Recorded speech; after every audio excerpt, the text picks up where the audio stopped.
mungkin pemirsa ingin tahu tuh, kenapa kemudian Pak Prabowo membentuk Kementerian Koordinator Pangan, dan kemudian kenapa Bang Zul yang terpilih menjadi Menko Pangannya, dan ruang lingkupnya apa? Gitu. Ya, jadi memang karena kebijakan Pak Prabowo itu pangan itu sangat mendasar. Itu haknya warga negara, haknya anak-anak kita. Tanpa pangan yang cukup, tanpa gizi yang cukup, kita nggak bisa kemana-mana. Nggak bisa kemana-mana. Sekolahnya bagus, kalau anaknya juga gizinya kurang, ya nggak bisa juga, ngantuk. Jadi pangan paling penting. Mandiri di bidang pangan, ya kita nggak naik sepeda masih bisa, nggak makan tuh kita repot. Swasembada pangan tuh penting karena itu menyangkut petani di desa, keluarganya Profesor Refli, keluarga saya, orang kampung yang petani. Kalau kita impor terus, maka yang diuntungkan yang luar. Petani kita tentu tidak akan produktif. Ya kan, dia pasti akan terpukul gitu. Kalau kita swasembada, artinya kita berpihak kepada rakyat kita. 60% atau 50% yang miskin itu. Di situ ada petani, di situ ada nelayan, di situ ada peternakan itu.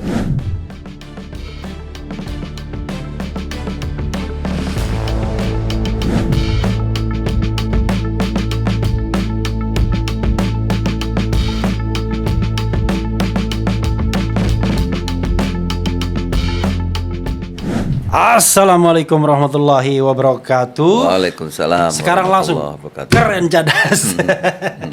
Ya, sahabat era sekalian, dimanapun Anda berada, ini ada teman lama saya yang beruntung sekali hidupnya dari sisi yang positif, tapi kalau dari sisi yang agama ini cobaan terus-menerus. Kenapa? Jadi pejabat sejak 2004. Bang Zulkifli Hasan. Assalamualaikum warahmatullahi wabarakatuh, Bang. Waalaikumsalam, Prof. Luar biasa. Saya senang sekali dengan Bang Zul ini karena termasuk menteri yang walaupun RH sering bersuara miring terhadap pemerintahan, tapi beliau kalau diundang datang. Beda, jadi, boleh sahabat tetap. Jadi ini datang ke 3 kalinya. Pertama datang acara podcast saya. Iya. Yang kedua ulang tahun RH Channel 3 tahun, dan sekarang. Mudah-mudahan. Dulu tempatnya jauh, jadi saya tadi agak kecepatan. Iya. Ternyata tempatnya sekarang lebih bagus. Itu justru bagus, karena kita bisa on time kan. Iya. Karena kita menghargai waktu Pak Menteri ya. Iya. Bang, saya panggil abang nggak apa-apa ya? Iya, sehati. Changeable, kadang-kadang Pak Wajar Menteri. Juga karena saya lebih tua kan. Iya. Jadi Bang Zul ini, saudara sekalian, kelahiran 17 Mei tahun 1962. Iya. Itu kalau tertera di dokumen-dokumen yang sudah terlanjur sudah. Tapi aslinya 31 Agustus 1962 begitu ya. Iya. Dan luar biasa perjalanan karirnya. Enak betul jadi Bang Zul. Pada masa pemerintahan SBY, beliau menjadi Menteri Kehutanan. Ya. Itu 2004 2009 2014. Ya.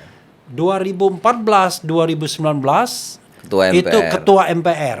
Jadi kalau menteri kecil, ini Ketua MPR soalnya waktu itu. Kemudian 2019 sampai 2000 sekian ya. Itu wakil ketua MPR. Ya. Tetapi kemudian di Menteri Perdagangan. 2 tahun di pemerintahan terakhir Jokowi ya. Itu Menteri Perdagangan. Ya. Dan sekarang di era pemerintahan Prabowo Menteri Koordinator Pangan. Bidang pangan. Ya. Bidang pangan, which is adalah kementerian baru ya. Ya. Pecahan dari mungkin Menko Perekonomian atau apapun. Bang Zul, 2 bagian yang ingin saya tanyakan. Pertama tentu pekerjaan Bang Zul sendiri ya. Yang kedua adalah tentu soal perjalanan politik, pribadi dan lain sebagainya. Nah, untuk menghargai jabatan Bang Zul sekarang, orang tanya, Menko Pangan itu urusannya apa? Tapi saya ingin memulai, mood Bang Zul hari ini apa? Moodnya? Pangan? Iya, mood perasaan. Oke. Apa? Ketemu profesor kan senang bahagia saya. Makanya saya sampai duluan. Beda tipis. Sekaligus numpang sholat di sini. Iya. Jadi saya tadi nunut di belakang. Sebenarnya sudah di depan, tapi karena ada pengawal, terpaksa kita minggir. Jadi saya dari Mall of Indonesia. Bang Zul, apa moodnya hari ini tadi? Jadi saya ingin menyampaikan, saya ini mendukung Pak Prabowo ini 3 kali. Ya. 3 kali It is true, ya. baru terpilih sekarang. Ya. Bahkan saya banyak sekali sampai pendukung-pendukung partai saya itu saya dihujat gitu ya. Waktu itu kok nggak kanan gitu. Ya. Maksudnya paham lah kan? Ya. Bahkan tentu biasanya kalau podcastnya Rafli Harun kan sama saya masih keras gitu, nggak apa-apa juga. Tapi biar dipahami, saya setia kepada cita-cita. Kita setia kepada perjuangan ya, yang kita cita-citakan bersama. Nah, saya menilai, atau dulu partai kami menilai, 30 tahun kita reformasi ini ada sesuatu yang jauh dari cita-cita kita merdeka. Pembukaan Undang-Undang Dasar, Pasal 33, Asas Gotong Royong Kekeluargaan, ya. Kita sangat liberal, semua pasar bebas.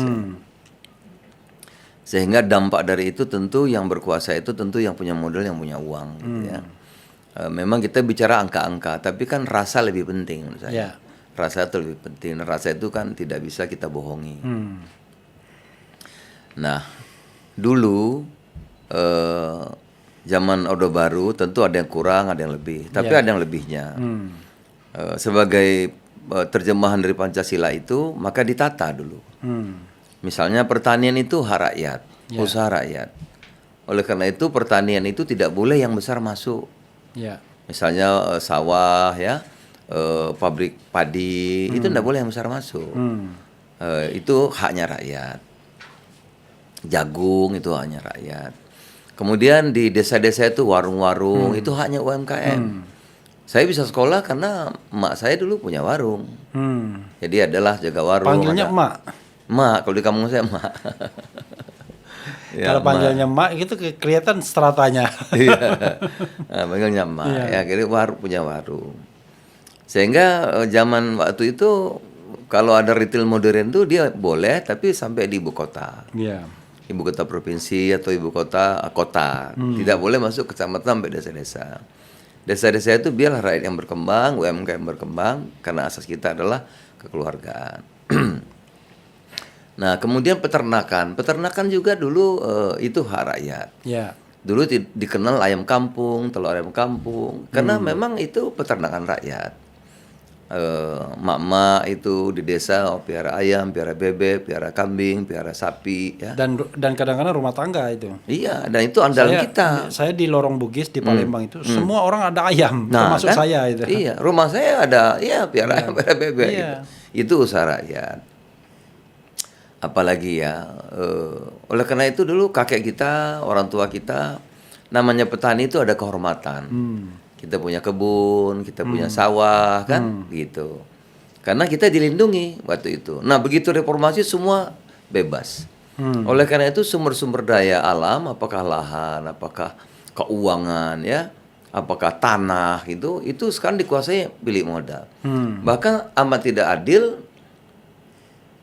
Ya, ada tambang emas, ada tambang batu bara, ada kawasan begitu banyak yang nggak jelas.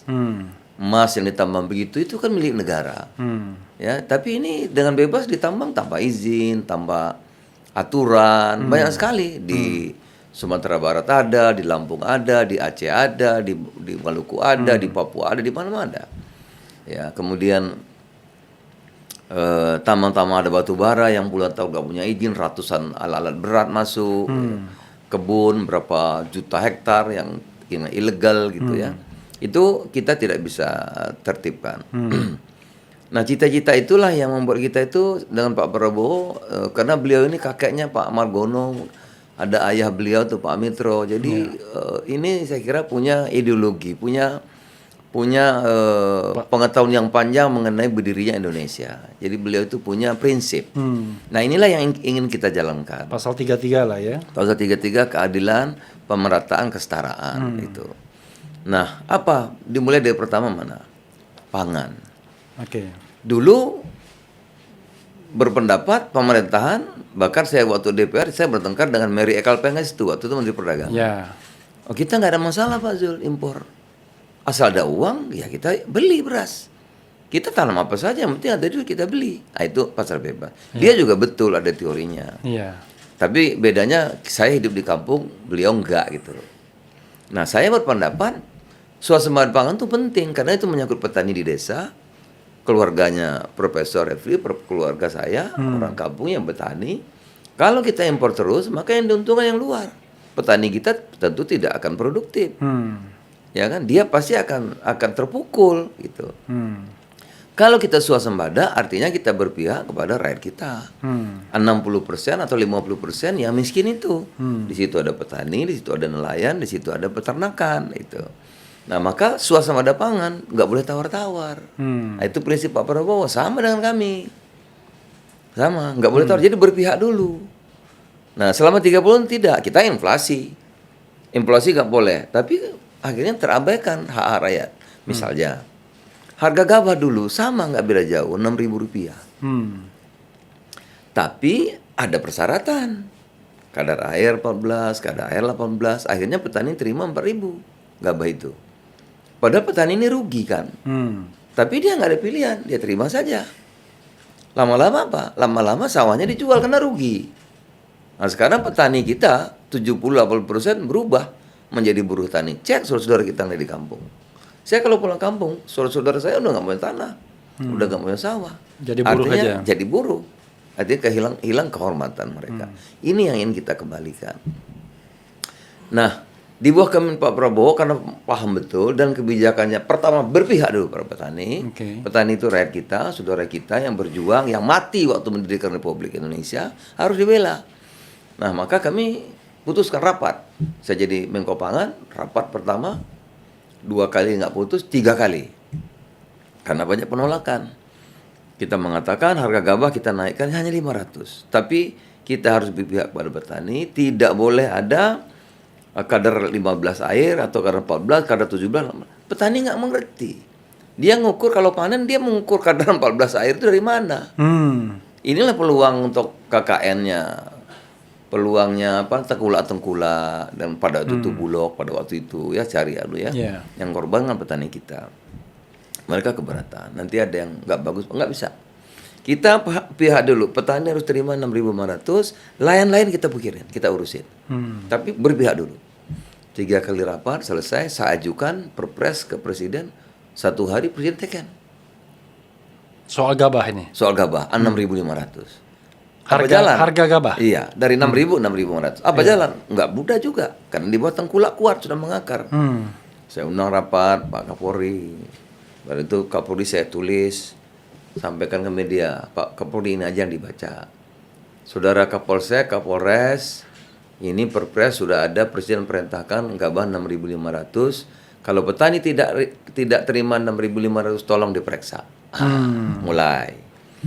Habis itu TNI saya undang juga, sama sampai ke media, Babinsa dan Dim, kalau tidak 6,5 petani terima, ada apa, ada masalah apa, coba dicek. Kira-kira 3 bulan, sekarang boleh ditanya, jangan kata saya, boleh dicek seluruh Indonesia, ada nggak gabah yang harganya di bawah 6.500? Oke, itu one thing for sure ya. Jadi Pak Menteri itu namanya berpihak. Menjamin ya, berpihak menjamin bahwa harga gabah tidak ada yang di bawah 6.500. Enggak ada lagi sekarang. Tuh awas tuh para tengkulak kalau tetap di bawah 6.500 ya. Enggak, boleh kan enggak ada lagi. Karena kalau ada di bawah 6,5, saya punya koperasi desa, bisa membeli. Koperasi desa itu koperasi merah putih itu bukan? Iya, nanti saya akan sampai ke sana. Baru satu kebijakan yang kita sebut deregulasi. Ya, harga itu mengakibatkan produktivitas naik, semangat menanam tinggi. Jadi dari situ aja naiklah produksi kita kira-kira 3%. 3% naik. Iya. Itu baru satu. Itu sudah swasembada? Belum ya. Baru satu deregulasi. Saya waktu diangkat Menko Pangan, hari ketiga saya belum punya kantor. Oleh karena itu saya kantornya pindah-pindah tuh. Ntar di provinsi, ntar di kementerian, dan banyak di rumah. Saya belum ada kantor. Saya punya kantor 2025 bulan Maret. Maret 2025 baru ada kantor. Iya. Nah, 3 hari Dirut Pupuk datang paparan mengenai pupuk. Stafnya bagaimana? Ya mereka ngantor di tempat masing-masing. Dari kementerian kan? kementerian apa? Kan misalnya diambilin gitu ya? Ada dari Menko Ekonomi, Oh, ada dari oke. Pertanian, masing-masing dulu. Oke, masing-masing. Nanti Oke. kalau rapor kumpul tempat kita. Oke. Terus 2 ada Dirut Pupuk paparan. Nah, ini, Bung. Oke. Ya. Ini pupuk itu baru paparan 5 menit dari target 1 jam, saya bilang cukup. Saya udah tahu. Pasti rumit, ruwet, berputar-putar, moral hazard banyak. Ya. Problem kita Dan selalu masalah. moral hazard. Selalu masalah. Iya. Ini ada 145 aturan untuk petani. Sehingga pupuk sampai kalau sudah panen. Tapi kan petani ini daya tawarnya rendah. Maki-maki marah-marah ya tak terima juga. Gitu. Sorry, pupuk nyampe kalau sudah panen? Panen saking ruwetnya. Nggak ada gunanya dong. Lah ya itu. Makanya terserap cuma 6 juta. Nah ini saya pangkas dulu nih. Sama 3 kali rapat di kantor Menko Pangan. Saya bikinin usulan ke Presiden. 2 hari diteken sama Pak Presiden. Oke. Dari 145 aturan tinggal 3. Tinggal 3. Iya. Wis, Apa yang terjadi? Itu keren cadas namanya. Tinggal 3. Apa yang terjadi? Pupuk dari penyerap cuma 6 juta karena rumit. Ya. Karena 6 juta ya, pupuk itu terserap hanya 6 juta. Oleh karena itu 2024 produksi kita 30 juta beras. 2025 kita selesaikan aturan ini. Ini Ya. dari tinggal 3. Pupuk terserap 9.550.000 ton. Dari tadi? Dari 6 juta Dari 6 juta ke 9 juta. ke 9,5 Jadi 9.550.000 ton. Dan itu ada sebelum nanam. Pupuk tersedia sebelum nanam. Karena Oke. aturannya pendek. Kalau dulu Oke. kan mesti persetujuan bupati, persetujuan gubernur, persetujuan menteri perdagangan, rumit. Kita nih pupuk nih produksi kita sendiri pupuknya. Sendiri. Nanti saya akan cerita soal pupuk. Oke. Ya. Nah, maka dari 6 juta menjadi 9.550.000 ton. Apa akibatnya? Produktivitas naik 8% produksi. Produksi beras. Beras naik 8%. Oke. Jadi kita tadi harga gabah dari 6.500 sudah, Ya. ya. Nah, sekarang akibat pupuk itu dari 6 juta ke 9,5 juta lebih, naik penyerapan pupuk 58%, produktivitas naik. Dari 30 juta naik kira-kira 8%, 2,4 juta Oke. produksi. Dari pupuk dan harga saja, itu kita sudah naik produksi kita lebih dari 3 juta. Oke. Dari pupuk dan harga saja. Ini baru diregulasi nih. Ya kan? Kemudian yang ketiga, Allah tolong. Selama tahun 2025 kemarau basah, hujan terus. Naik lagi tuh 3%. Oleh karena itu, produksi kita dari 30 juta naik ke 34,69 juta. 34.690.000 ton lebih. Tahun 2024 kita impor 4,5 juta beras. Ya. 2025 nol, nggak impor lagi. 2025 nggak ada impor ya? Nol. Bahkan kita punya stok beras 4,2 juta. Di Bulog. Tertinggi. Sekarang malah 5,3. Itu stoknya di mana? Di gudang Di Bulog. gudang Bulog. Oke. Nah, Bung, ini banyak orang yang nggak percaya. Saya juga heran ya. Kita tuh kalau bisa mampu, kok nggak percaya itu gimana? Berasnya ada apa tidak bisa dicek. Gudang Bulog ada. Beras gede, kelihatan mana bisa dia bohong. Terus yang mengatakan kita swasembada itu bukan kita, bukan saya dong. Yang mengatakan tuh FAO, 2 BPS, 3 Kementerian Pertanian, seluruh kementerian tidak ada rekomendasi impor Jadi beras. biar pemirsa tahu, FAO itu Food Agriculture Organization Iya. ya, organisasi pangan dunia. Iya, karena kita tidak ada impor. Tidak ada impor satupun, tidak ada rekomendasi impor, tidak ada permintaan impor. Artinya kalau sudah impor beras itu artinya swasembada. Apalagi surplusnya 4, juta lebih. Itu yang mau dijual ke Malaysia kemarin. Sudah sedikit-dikit. Oh, sedikit-dikit Sudah ya. Jadi itu kata BPS, kata FAO, kata orang lain. Itu Faktanya kenyataannya begitu. Walaupun banyak kata, apa benar Pak? Apa benar Pak? Ya kamu cek sendiri, tanya, saya bilang gitu. Nah, jadi 3 distribusi tadi. Pertama pupuk, kedua soal harga. Kita sudah bisa surplus 4,2 juta dan sekarang stok kita 5,3 juta, tertinggi dalam sejarah. Sekarang Mentan dan teman-teman tim sedang besar-besaran membangun sawah baru. Apa? Sawah baru. Oh, sawah baru. Bikin juga irigasi sekarang. Bang Zul, gini, sebelum ke sawah dulu, mungkin pemirsa ingin tahu tuh, kenapa kemudian Pak Prabowo membentuk Kementerian Koordinator Pangan? Itu satu. Bang Zul langsung masuk spesifik tadi kan, tapi kita kan pengen green. Nah, kenapa? Apakah Bang Zul ikut di dalam percakapan itu? Tapi dan kemudian kenapa Bang Zul yang terpilih menjadi Menko Pangannya? Dan ruang lingkupnya apa? Gitu. Ya, jadi memang karena kebijakan Pak Prabowo itu pangan itu sangat mendasar. Itu haknya warga negara, haknya anak-anak kita. Tanpa pangan yang cukup, tanpa gizi yang cukup, kita nggak bisa kemana-mana. Nggak bisa kemana-mana. Sekolahnya bagus, kalau anaknya juga gizinya kurang, ya nggak bisa juga, ngantuk. Jadi pangan paling penting. Mandiri di bidang pangan, ya kita nggak naik sepeda masih bisa, nggak makan tuh kita repot. Jadi pangan itu dimanapun di belahan dunia itu sangat menentukan. Maka pangan penting. Nah, oleh karena itu waktu pembentukan kabinet, ya Pak Presiden menyampaikan Menko di bidang pangan. Tapi jauh sebelumnya, setiap saya mendukung 3 kali, selalu Pak, kita kalau Pak Presiden kita suasana pangan ya, itu janji. Dukung kedua Pak, janji kita suasana pangan ya, iya. Ketiga juga begitu. Jadi memang ini janji sebelum kampanye jauh hari. Mulai dari mungkin beliau sih, saya kan 3 kali, beliau udah 4 kali, 5 kali kan. Kalah. Kalau Pak Bang Zul 2014. Iya. Jadi udah memang ini kesepakatan. Yang kita sebut cita-cita perjuangan kita memang ini. Jadi kita setia kepada perjuangan ini. Karena pangan ini penting sekali. Menyangkut rakyat kita, menyangkut kehidupan berbangsa bernegara. Tadi belum dijawab tuh, ceritanya gimana Bang Zul bisa kemudian ditunjuk. Tapi jangan kemana-mana dulu, kita rehat sebentar. Jadi saya itu tidak pernah minta jabatan. Juga waktu Menteri Kehutanan saya tidak pernah terpikir jadi menteri. Ya. Waktu Ketua MPR itu bukan hak saya juga nggak pengen. Saya nolak itu. Tapi ya garis tangan barangkali ya. Waktu Mendak juga begitu. Nggak pernah terpikir jadi Menteri Perdagangan gitu. Tapi Menko Pangan ini saya minta. Iya. Karena pangan inilah saya masuk politik janji sama bapak saya. Iya.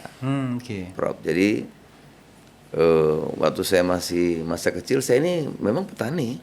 Saya 6 tahun sudah tanam padi, sudah piara ayam, sudah jaga warung, sudah memang di kampung gitu. Setiap di kampungnya di Lampung ya. Lampung. Jadi persisnya di Lampung Selatan. Lampung Selatan ya. Di kampung kami itu kalau sholat tuh di masjid, gak ada orang sholat di rumah. Mau subuh, mau maghrib bisa di masjid. Kita gak ada sholat di rumah, sholat tuh ke masjid. Nah, jadi setiap pulang sholat, ayah saya tuh selalu bilang, sini nak, lihat tuh saudara-saudara kamu, apa ya, gelap-gelap sudah kerja. Petani itu gelap udah berangkat. Bentar pulang gelap. Apalagi listrik juga susah mungkin. Nggak ada waktu itu kita lampu tempel, lampu terombang aja belum ada. Lampu pakai lampu apa itu namanya? Yang dari minyak tanah itu. Iya, lampu ada botol, tempel. Ada sumbu. Iya, lentera itu. Iya. Nah, jadi lihat tuh, pergi gelap, pulang gelap, badannya gelap. Tangan kasar. Rezeki gelap ya, nggak maju-maju. Jadi kamu sekolah nak, tapi jangan lupa nanti kalau kamu udah berhasil, bela saudara-saudara kamu ini. Itu saya nggak bisa lupa. Janji sama ayah saya itu saya nggak bisa lupa. Bang Zul berapa saudara? Saya 9. Oh 9 dari? Iya, adanya 11. Tinggal 2, tinggal 9. Bang Zul ke 9. Saya paling tua. Paling tua. Oke.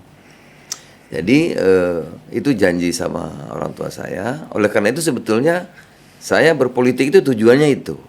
Tujuannya itu. Tapi belum kesampaian. Tiba-tiba disuruh jadi Menteri Kehutanan, suruh jadi Ketua MPR ya. Dan ini ada pilihan saya waktu itu, kalau Bapak Presiden berkenan saya urus pangan Pak, dan diberi. Kalau pendidikannya Bang Zul? Saya ini SD madrasah. Ayah saya ingin saya seperti Buya Hamka, maka lanjut ke PGHN dulu Bu. Oke. Pendidikan Guru Agama Islam Negeri. Oke. Jadi kalau tidak merantau, saya ngajar sekolah dasar bidang studi agama Islam. Itu habis itu kata bapak saya, nanti kamu sekolah ke Mesir atau ke Ummul Qura yang ada di Mekah. Ya. Gitu. Tapi saya bahasa Arabnya payah, jadi kalau pelajaran bahasa bolos.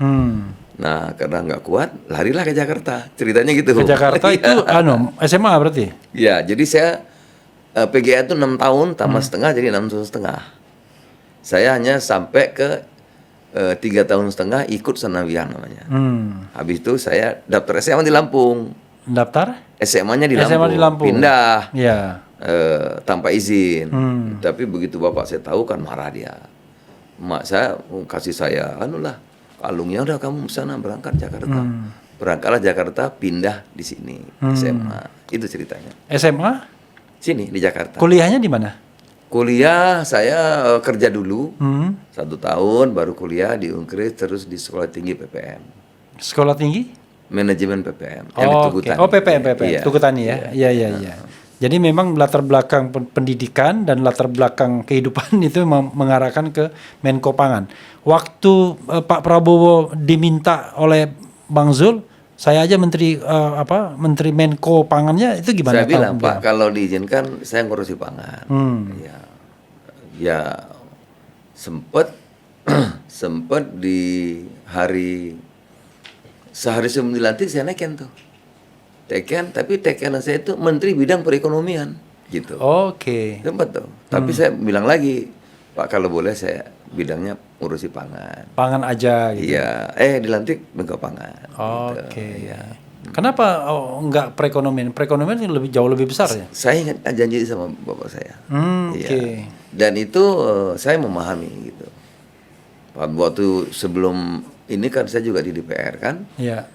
5 tahun Komisi 6, jadi paham lah soal ini. Tapi yang paling penting pangan ini harus punya hati dan keberpihakan. Passion ya. Hati dan keberpihakan. Ya. Itu yang paling penting. Ruang lingkupnya Bang Zul. Memang pangan ini yang saya koordinasi itu Menteri Pertanian, bidang pertanian tentu, kehutanan, lingkungan hidup. Oh, lingkungan hidup Menko Pangan juga. Pangan. Ya. Kemudian kelautan kita. Kelautan dan perikanan ya. Iya ya, makanan bergizi. MBG. Ya. Itu saya juga. BRIN. Itu penelitian. Oh, kenapa BRIN masuk penelitian? Ya, mungkin koordinasi sama kita. Termasuk. Sama apa satu lagi tuh karantina. Oh, yang baru Karding ya? Iya, Karding sekarang. Badan karantina. Ini bidang saya. Oke. Hanya saya ini ditambah tugas sama Bapak Presiden banyak sekali. Saya dapat 31. Ada Kepres, ada Perpres, ada PP, ada Impres. Jumlahnya 31. 31 di luar portofolio sebagai Menko. Iya. Misalnya bidang lingkungan sampah. Kalah dong Pak Luhut. Nggak juga. Jadi misalnya sampah itu saya ketua Satgasnya. Ketua Satgas Sampah itu sampah. Di luar ya? Luar. Oke. Ya. Kemudian saya juga diminta untuk menyelesaikan Koperasi Desa Merah Putih. Waduh, itu Koperasi nelayan Merah Putih itu juga tambahan kerjaan. Iya, itu bukan bidang saya kan. Padahal Menteri Koperasi kan di bawah Menko lain dong. Menko apa? Koperasi. Menko PMK saya kalau nggak salah ya. Oh, tapi bukan bidang saya. Oke. Ya. Sama saya juga diminta sekarang nilai ekonomi karbon, perdagangan carbon trading. Carbon trading. Diminta kita juga. Kemudian saya juga bukannya lingkungan hidup itu. Iya, tapi kita ketua juga. Oh, ketuanya Bang Zul. Oke, carbon Terus trading. Diminta sekarang ketua tim untuk alih fungsi lahan sawah. Banyak sekali. Kemudian percepatan kawasan swasembada pangan, swasembada energi, saya juga ada kepresnya. Ada 31. Nanti kita mintalah ini biar kita lampirkan. Dengan senang. Lampirkan. Dan hampir semua saya sudah deliver, ya. Yang belum mudah-mudahan akhir tahun dan tahun depan itu soal waste to energy atau sampah yang darurat. Saya akan selesaikan 2027 separuh, 2028 separuh lagi, insya Allah. Oke, luar biasa. Pangan ya. kita sudah deliver. Ya. Orang nggak ngerti yang begini-begini kalau abang nggak bicara kan. Oke, jadi ini soal level of trust gitu ya. Jadi kelihatan betul Pak Prabowo sangat percaya sama Bang Zul kelihatannya. Ya mungkin karena kita deliver kan beliau tuh kalau kasih kerja selesai kan tambah lagi. I see. Iya. Kalau begitu enakan menteri yang nggak dong, yang nggak deliver. Nggak ditambah kerjaannya. Kita kan tanggung jawab sejarah toh. Iya. Oke. Bang Zul tadi kan bicara tentang gabah, tentang beras. Iya. Silakan Bang Zul mau tambahkan lagi apa achievement yang sudah dicapai dan barangkali yang masih ingin dicapai. Nah, jadi produksinya naik, jadi petani itu produksinya naik, harga naik. Jadi dia dapat 2. Misalnya kalau punya pohon durian 10 buahnya, sekarang buahnya 14. Kan nambah dong. Yeah. Harga naik lagi, jadi dapat 2. Oke. Oleh karena itu nilai tukar dia langsung berubah. Berubah dari 116 menjadi 125. Seperti ini. Nilai apa maksudnya? Nilai tukar petani. Nilai tukar petani? Iya. Itu apa maksudnya? Ya, nilai tukarnya nilai tukar itu tingkat keuntungan mereka. I see. Iya. I see. Kalau 116 ya rugi, miskin. Iya. Kalau 125 sudah mulai makmur, bisa nyicil motor lah. I see. Iya. Maksudnya 116 itu adalah Tahun 2024. dari misalnya dia 100% inputnya, Iya. dia dapat 116 Iya. untung tipis. Iya. Ini untung banyak. Ini untung banyak. Iya. I see. Oke. Gitu. Artinya untungnya 25%. Iya, kelihatan bahwa dia meningkat. Produksinya naik, harganya naik, dia dapat 2. Oke. Nah, oleh karena itu tahun ini ketua BRIN yang baru, Pak Prof Arif, sekarang mengembangkan varietas baru. Arif Satria juga sudah bersedia datang ke sini. Nah, bagus itu. Tinggal waktunya karena masih di luar negeri dia bilang. Bagus. Ya. Nah, sekarang nyambung. Penelitian varietas baru padi, penelitian varietas baru kelapa, kan? Apalagi dari IPB yang bersangkutan. Kalau kemarin kan penelitian moderasi beragama, kan repot kita. Iya. Nah, ini yang diperlukan. Makanya alasannya BRIN di bawah Kemenko Perdagangan itu ya? Ya, dan saya juga mengusulkan tuh. Iya. Okay. Nah, belum sekarang kita cetak sawah baru, belum irigasi yang kita perbaiki. Jadi insya Allah, walaupun nanti ada El Nino, ada Godzilla katanya ya, pangan aman. Apakah beras, apakah jagung, apakah ikan, telur, ayam, dan lain aman sampai. Jadi 2007, orang nggak perlu panik bahwa nanti tidak ada beras itu ya. Biarpun ada perang di sana, kalau makan insya Allah aman. Aman. Itu sudah stok atau produksi dalam negeri ya. Dalam negeri, semua produksi dalam negeri dan cukup ya. Sampai 2007 aman. Tuh dengarkan tuh. Jadi, kalau kurang saya boleh dikomplain. Oke. Kalau kurang Bang Zul, Menteri Koordinator Pangan bisa dikomplain gitu. Nah, sekarang kita tahun ini fokus kepada nelayan, Bung. Oke. Nelayan begini. Ini soal rasa. Angka-angka penting, tapi kan ini soal rasa. Iya. Negara ini hadir apa enggak gitu. Nelayan itu rajin. Dia melaut, dapat ikan banyak. Sampai di darat, ikannya dibeli tengkulak. Ya, dan harganya sembarangan. Semaunya. Iya. Saya baru pulang dari Kupang. Kupang itu namanya ada ikan kombong. Kombong itu kalau di Jawa kembung ya. Oh, oke, ikan kembung. Di Sumatera juga kembung kan? Iya. Ikan kembung. Itu satu ember besar itu. Ember besar. 20.000. Mungkin sih itu 6 kilo 7 kilo. Bisa makan sekampung. Nah, terus gimana bayar minyaknya? Dia rugi. Tapi nggak ada pilihan gitu. Ya terus aja. Lama-lama dia terjerat kan? Ya. Pinjam uang, pinjam retenir, terus tambah miskin.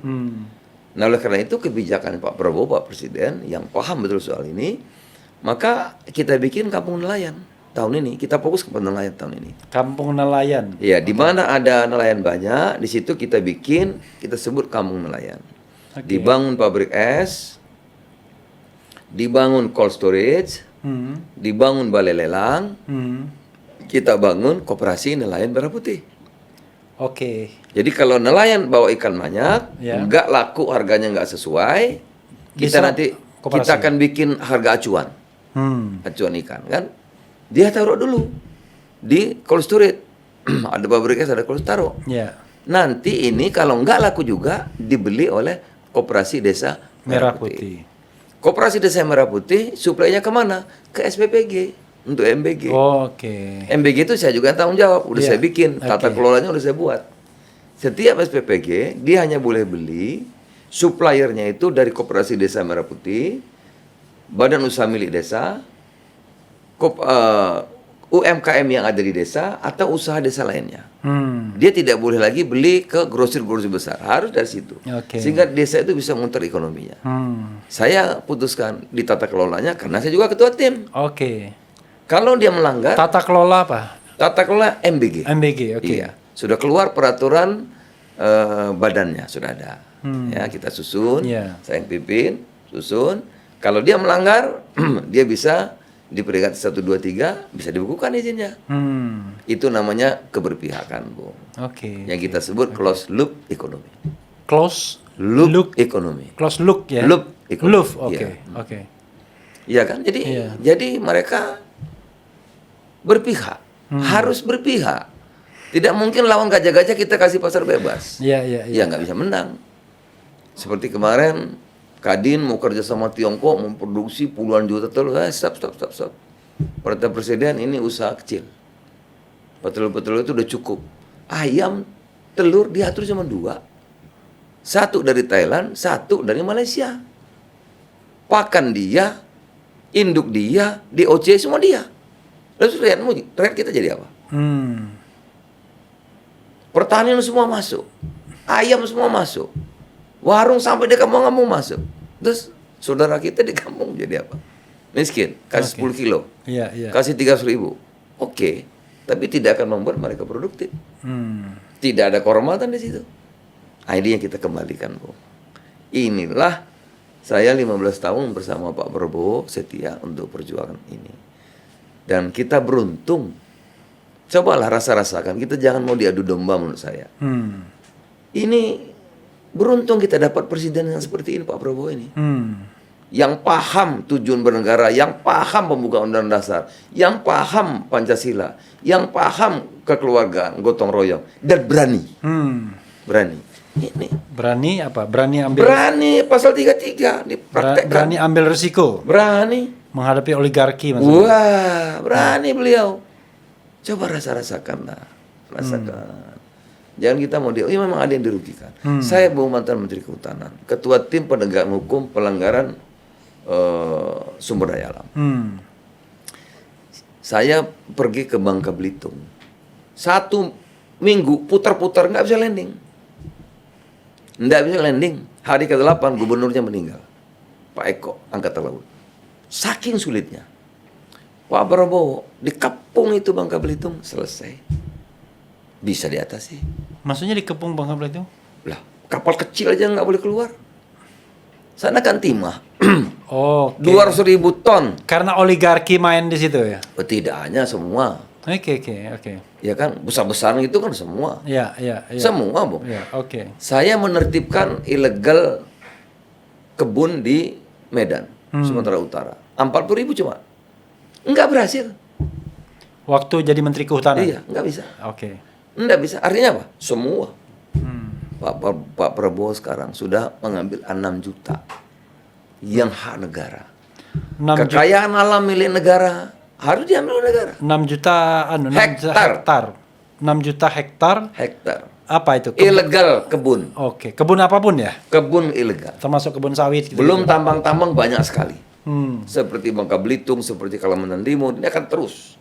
Bahkan semestinya emas, perak, batu bara, nikel, tanah itu milik negara.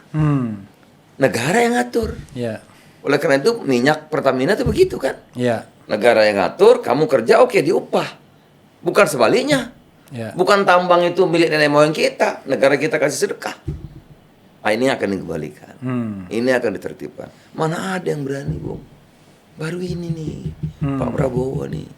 Maka saya nunggu lama, nggak masalah. Nah, coba kita rasa-rasakan. Rasa-rasakan.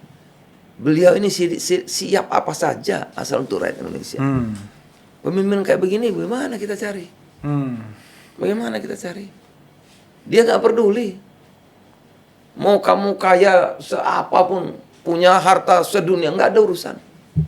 Saya disumpah oleh rakyat, saya akan urus rakyat saya. Saya bertanggung jawab pada rakyat saya. Berpihaknya itu loh. Coba. Dia kalau berdua itu, Pak Zul, itu kan petani itu, nelayan itu kan keluarga kita, rakyat kita. Jangan dikecilkan Bang, suaranya tetap gede.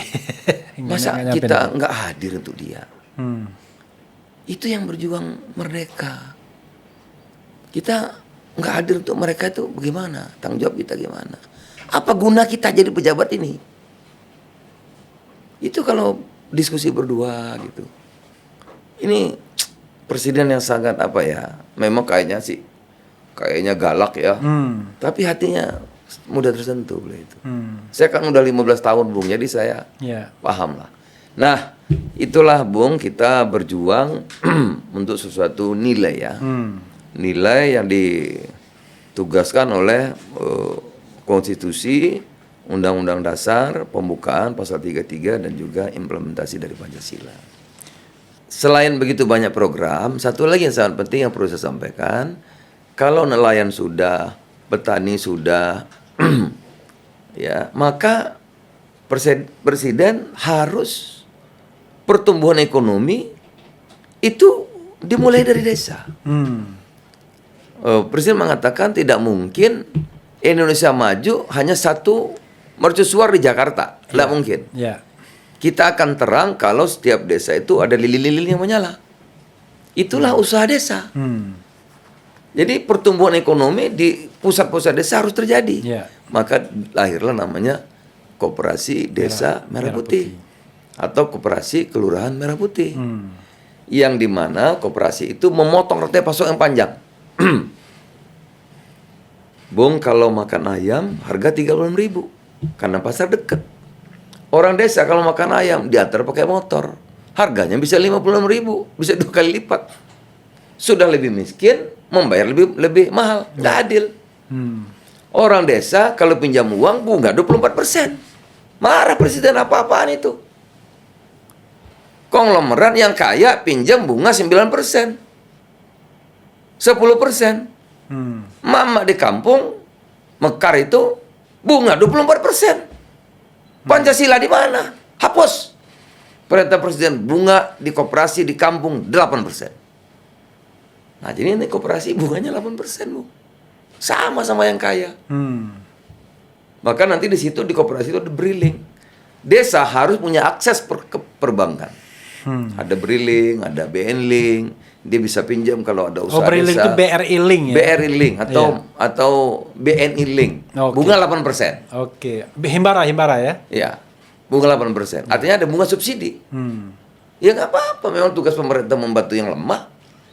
8%. Yang kaya 9%. Wajar dong. Yang kaya 9, ini 8. Jangan dibalik. Yang miskin 24, yang kaya 9. Nah, ini udah diumumkan Bapak Presiden. Udah. Ya, jangan di presiden begini kan susah. Susah cari presiden seperti ini. Coba rasa-rasain gitu. Ya tentu ada yang nggak senang. Yang nggak senang kan tambangnya diambil, kebunnya diambil, kenyamannya ambil, keenakan selama ini diambil. Ya nggak senang lah pasti. Gitu. Nah kita jangan mau dong menurut saya itu. Ya harus lihat, rasain aja. Nah memotong rantai pasok yang panjang, nanti koperasi itu akan menjadi pusat kegiatan ekonomi yang ada di desa. Disambung dengan 80.000 desa. Semuanya? Semua. Sekarang berapa? Online nanti sekarang akan jadi di bulan Juli perkiraan saya 30.000. 30.000 ya, hampir 50%. Iya, 30 sampai 40.000, 40% jadi. Jadi kalau 100%-nya kapan ditargetkan? Nah, itu perlu waktu karena di perkotaan tuh nggak mudah. Ya. Lahannya ya, mungkin perlu waktu setahun lagi. Kira-kira Iya, 2027. 2027 bisa selesai lah. I see. Tapi yang 40.000 ini, ya? iya, yang 40.000 ini Juli Agustus kita selesaikan, insya Allah. Nah, nanti misalnya di Tegal apa bawang, di Lampung apa cabai, bisa informasi. Di Jawa Timur telur murah, di Jakarta telur mahal, kan koperasi sambung. Jadi potensi satu daerah ke daerah lain nanti bisa bersambung mereka, sambung dengan koperasi nelayan merah putih jadi satu tuh. Itu tentu ini Bung ideal gampang ya tidak. Membangun suatu pondasi yang besar raksasa gitu perlu waktu, perlu kerjasama, perlu dukungan semua pihak. Gampang ya tidak, ya. Tapi kita harus mulai, harus kita mulai gitu. Karena ini sesuatu yang mulia, ya. Itu mengenai koperasi, motong rantai pasok yang panjang, yang kedua pemberdayaan di desa itu. Gabah tidak sampai 6.500, Kopdes beli. Nanti Kopdes jual ke Bulog. Koperasi itu dananya dari mana, Bang? Ya kan pinjam 8%. Oke. Iya, kalau sekarang untuk ngebangunnya itu itu diangsur 6 kali dari dana desa yang udah ada kemarin. Ya, dipergunakan sebagian untuk itu, sebagian lagi mungkin diambil dari dana bagi hasil daerah. Diambil situ. Tapi akan ada barangnya, gedung-gedungnya ada, mobilnya ada, kendaraan semua ada, bisa dipertanggungjawabkan. Saya membayangkan kalau semuanya driven by central government, itu daerah ngapain jadinya? Loh, Kopdes itu pemerintah daerah, itu milik desa. Tapi kalau tidak dimulai membangun 40.000 gimana? Kita mau tenderin, mungkin 100 tahun nggak kelar tuh. Oh, jadi pemerintah pusat bangun, iya, 2 tahun diajari, iya, kasih manajer, iya, dididik, kasih manajer, itu punya desa. Oke, punya desa dan harus di-assist oleh pemerintah daerah. Pemerintah desa, punya pemerintah desa. Oke. Itu koperasi punya milik desa, Ya. bukan milik pusat. Oke. Tapi di keberpihakan, desa suruh beradu ya nggak mungkin. Ya, tapi maksudnya gini, setelah 2 tahun nanti itu pemerintah lokal yang harus. Desanya langsung, kan sudah ada pengurusnya. Oke, enggak maksudnya pemerintahan di atasnya seperti kabupaten kota gitu, itu enggak ikut. Oh, itu langsung kabupaten. Malah yang paling bawah kan desa, itu milik desa. Oke. Di bawah kabupaten, di bawah wali kota, di bawah paling bawah. Nah, sekarang memang didampingi istilahnya, agar sampai jalan dulu ini. Kalau sudah jalan ya sudah, mungkin 2 tahun. Harus sudah jalan juga tuh. Oke. Nanti seluruh bantuan-bantuan sosial melalui situ. Bantuan beras, bantuan Melalui koperasi itu. melalui koperasi agar tahu. Jangan sampai orang yang susah nggak dapat, yang dapat temannya kepala desa. Kan banyak tuh. Iya. Yang miskin nggak dapat, yang dapat temannya kepala desa gitu. Orang yang dekat kepala desa. Nah, ini nanti langsung Kopdes yang Itu pengurusnya semua dari desa yang bersangkutan. dari desa. Tidak boleh orang luar. Enggak, kecuali manajernya yang digaji. Oke. Manajernya itu nanti kalau bisa dari kecamatan, kalau nggak bisa dari kabupaten itu. Gitu. Tapi tidak boleh dari provinsi lain. Iya, nggak bisa. Kemudian dari apa namanya? Ada juga P3.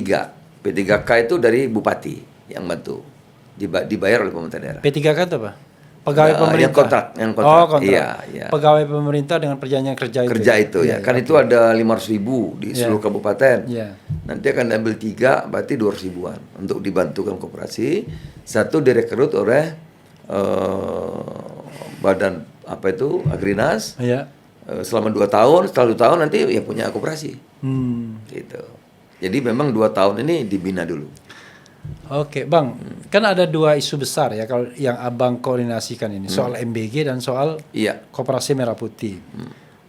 Saya terus nggak punya data apapun, cuman mendengar isu aja kan. MBG. Ya. Baik.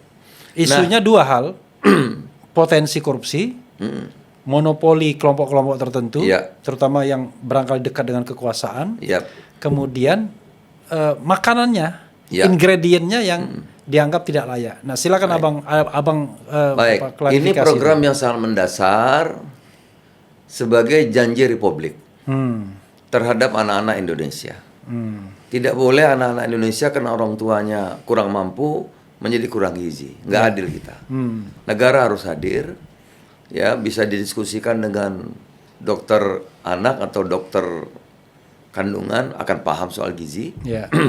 Oleh karena itu Presiden mengatakan ini kewajiban negara untuk memberikan kepada anak-anak kita gizi yang cukup sehingga pertumbuhan fisik, otak sempurna. Nah, itu dulu. Ini akan memberi 82,9 juta, besar sekali. Sekarang sudah 60 juta lebih. 82,9 juta Sudah tiap yang hari. yang tercatat ya. Iya. Tiap hari. Iya.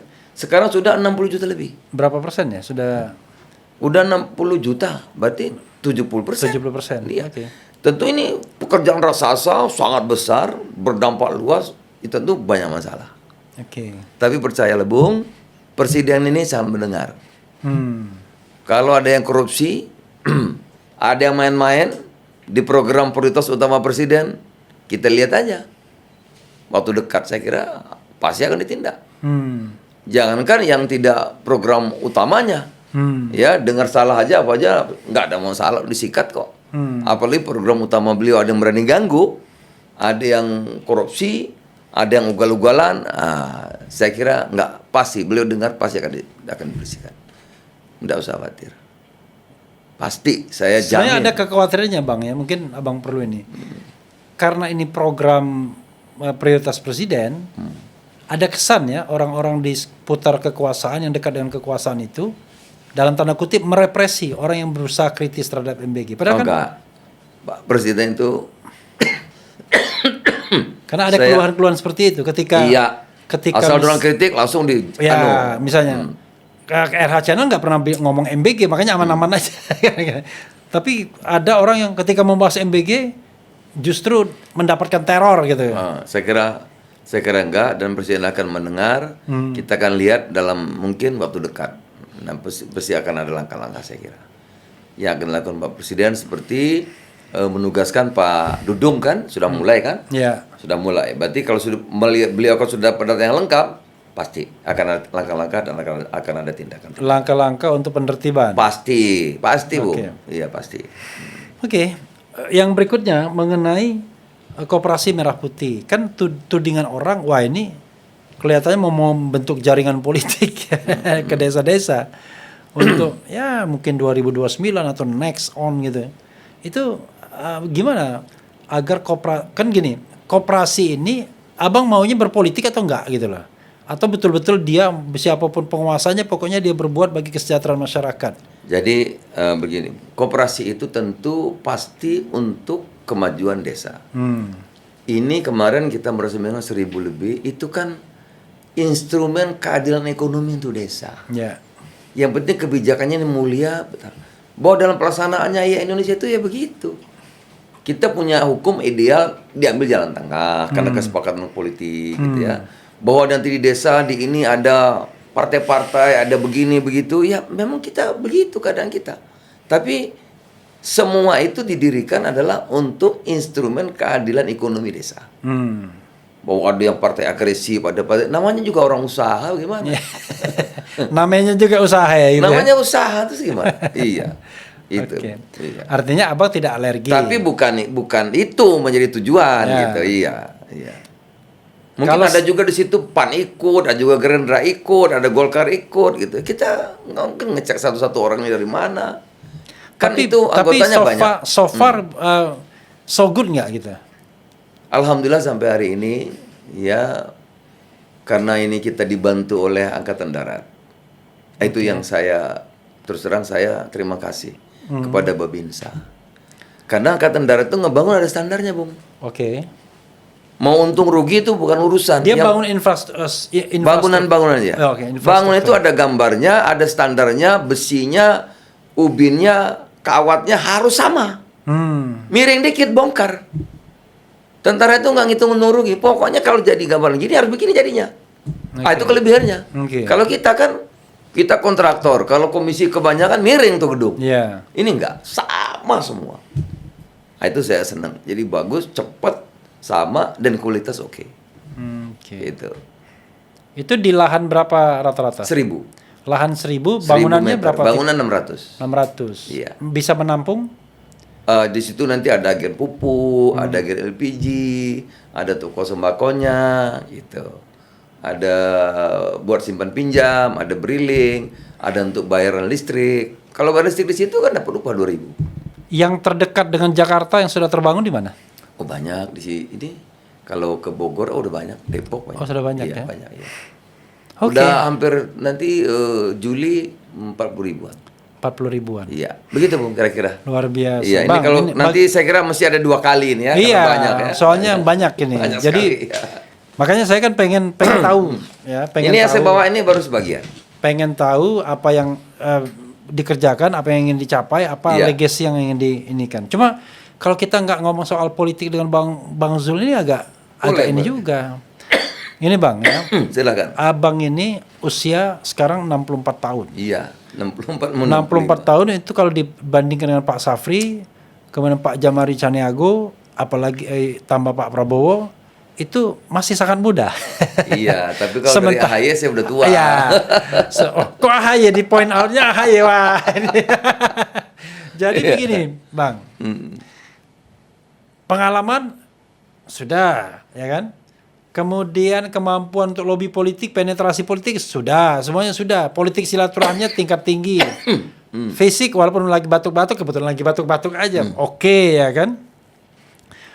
Jabatan sudah semua, bahkan ketua MPR kan? Ketua DPR karena tidak menang pemilu aja kan? Itu masa nggak ada ambisi lain, Bang? Gini Bung, saya tuh Biasanya gitu, semua politisi datang ke sini, oh iya sudah cukup lah. Iya. Padahal Dan abang kan memang- ketua umum partai politik. ya memang tiap orang itu kan punya wajar, tiap manusia punya cita-cita, ada ambisi. Kalau nggak ada ambisi orang kan ya tentu beda perjuangannya. Jadi ambisi itu sesuatu yang wajar. Namanya orang punya cita-cita, punya keinginan yang ingin dicapai, itu kan aneh kalau tidak ada cita-cita kan? Ya, ya. Nah saya memang obsesi saya kebanggaan saya itu satu, saya itu ingin membesarkan partai saya. Iya, ada pasti Itu aja, ya. itu aja saya. Karena saya ini kan di partai juga kan panjang ya, Ya. pertarungannya perjuangan juga panjang. Tahun berapa abang di ketua umum semulai? Tahun berapa? Udah tuh? yang jelas lupa juga. udah 3 periode abang ini. Sekarang yang ketiga. Iya. Itu.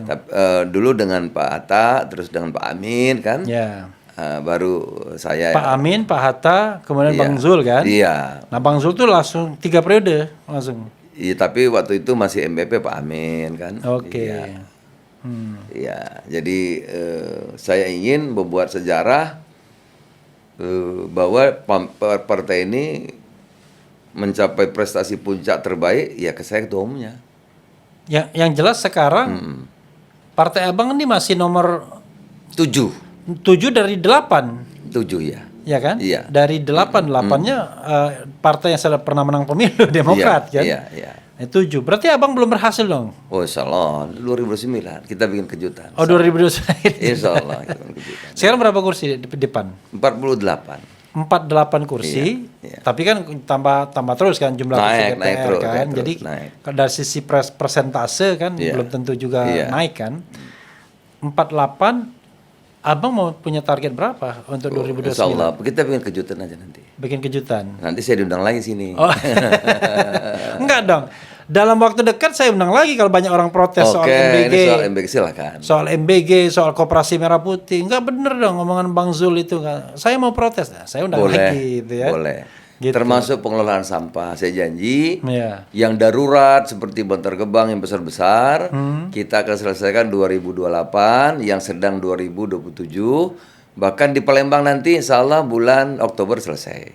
Soal sampah. Iya. Undang yang dong darurat yang kayak gunung itu ya. Undang dong saya itu. lihat Nanti sampah kalau itu. boleh, kalau nggak beres saya boleh diadili di sini. Oke, luar biasa ya. Iya. Nggak banyak tuh pejabat yang mengatakan demikian. Pangan kalau udah nggak beres saya boleh juga diadili di sini. Oke. Tapi Bang, saya kan gini, memang politik itu kan mengalir begitu aja. Tapi ambisi membesarkan partai politik ya tentu misal. Kalau Pak Prabowo nggak nyalon lagi, katakanlah ya mungkin karena kesehatan, karena usia dan lain sebagainya, abang tentu salah satu calon yang dipandang layak untuk jadi calon presiden. Jadi gini Bung, saya ini 15 tahun kalah. ya toh. Saya kira saya doakan Pak Prabowo kuat, kesehatan sempurna, 5 tahun nggak selesai. Oke. Nggak selesai. Jadi abang Karena berharap programnya begitu besar, mendasar, ya. Kita perlu yang mengerti, yang memahami, sekaligus berani mengambil risiko. Ya, itu orangnya Pak Prabowo. sekarang saya tanya, misalnya ya, abang yang sudah katakanlah sudah berpengalaman 20 tahun di politik ini dan sekarang 22 tahun sebagai pejabat publik dari 2004 kan sampai sekarang 2026. Apa kurangnya abang dibandingkan Pak Prabowo? Banyak. Pengalaman abang paham. Banyak. Bapak Prabowo ini seorang patriot ya. Kan Pak satu aja kekurangannya, abang sipil itu aja kan? Enggak juga. Beliau pengalaman banyak. Ya, mulai dari kakeknya Pak Margono itu dia mengerti betul ya filosofinya berbangsa bernegara, Pak Mitro pengalamannya dengan Pak Harto ya. Jadi ini mengerti pendiri negeri angkatan 45 berikutnya nih beliau memahami. Tapi kan transfer of knowledge-nya sudah terjadi di abang. Kita selama 22 tahun jadi politisi kan sudah transfer of knowledge. Abang juga punya cita-cita. Barangkali yang sulit adalah abang bukan militer itu aja. Ya, kita perlu Pak Prabowo. Okay. Yang kedua, saya kemarin ajak cucu saya, belum pernah saya ajak jalan-jalan, yang saya belikan baju. Baru sekali, cucu saya udah 9. Saya tanya sama cucu saya, satu namanya Iliuna, satu namanya Kalela. Kalilah sama Ili, Opi gimana?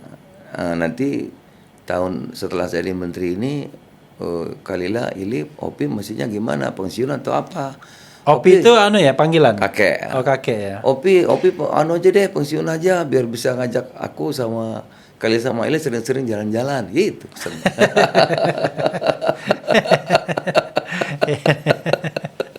Gitu.